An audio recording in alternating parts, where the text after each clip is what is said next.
So, welcome back again to another one of our run-through looking at Savate.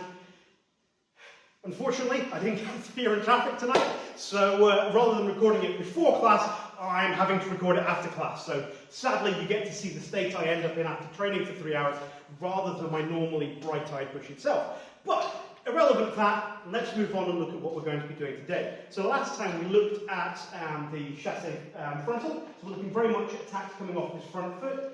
Thank you very much to Alex for standing in and basically being a target for me. So from here we're looking at this little shuffle kick, coming in with the point of the toe here, and we also looked at the verso Chasse frontal coming through with the back foot, boom, with this kind of big closing kick there.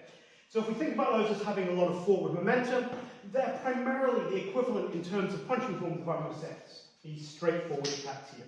So the next one we're going to look at is the equivalent of our kind of hooks, or our BAF, big circular motions.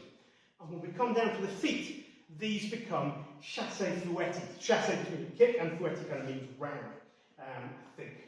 So from here, the kick that I'm actually going to be doing is I'm going to be bringing this back leg round and raising the knee. That's my chamber. Every kick needs a chamber. The better your chamber is, the better your kick is. The higher your knee is in the chamber, the higher your kick will go. So from here, I come round into a chamber, pointing at my opponent, and then the kick fires out.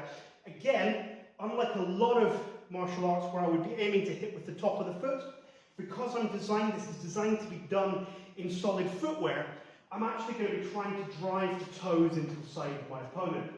So from here, that kick comes round, and as I did there, happily kicked Alex in the butt. Sorry, around so they can see where your foot goes? Yeah, we can turn around. Yeah, that sounds nice. So from here, when I'm coming in to do this kick, I'm actually landing it toe first. Ideally, I would love it to be into the ribs, but I'm short, not very flexible. So this is another important thing when we start talking about kicks. There are actually 3 ranges. One of them we talk about is med, which is that midline, which is where my avant chasse frontal comes in. That's a med kick. Our other chasse frontal is a med kick. Normally I'm going to deliver this one as a BAF kick, which means on that lower line. There is a high line, no idea what it's called, we never use it. But from here, what I'm going to be doing much more likely is, rather than trying to hit in the ribs, I'm going to be bringing this kick round into the knees, trying to destroy my opponent's balance. So from here, rather than trying to do this big chamber and kick up here, I'm just going to use this as a quick kick to destable my opponent when I'm getting in. Sorry, do you want to switch around again just for difficulty? So what I'm going to do then is I've got choices. I can either use this to kick in here and destabilise and then come back out, come back in with a hit. Other options is I can use this to get into grappling. So from here I can kick but then slide with it, and suddenly we're into grappling range rather than being out of distance.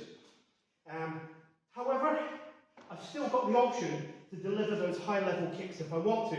But if I'm going to do that, I'm probably going to do this with a décalage. Don't worry, I am going to cover what décalages actually are in another video. But essentially, I'm going to move offline here and then deliver this kick up towards my centre. Now, whether that's going to hit stomach, or if you're me, preference will be slightly lower towards the valuables, it's still going to be a distracting kick. And what I'm actually doing here is using 2 diagonal movements to create a straight line. Because I move offline, but that leaves me that kick to deliver down the central line. I can also use that moving offline and then delivering that on a low line into the leg. So it gives me a lot of options to really try and break my opponent's stance.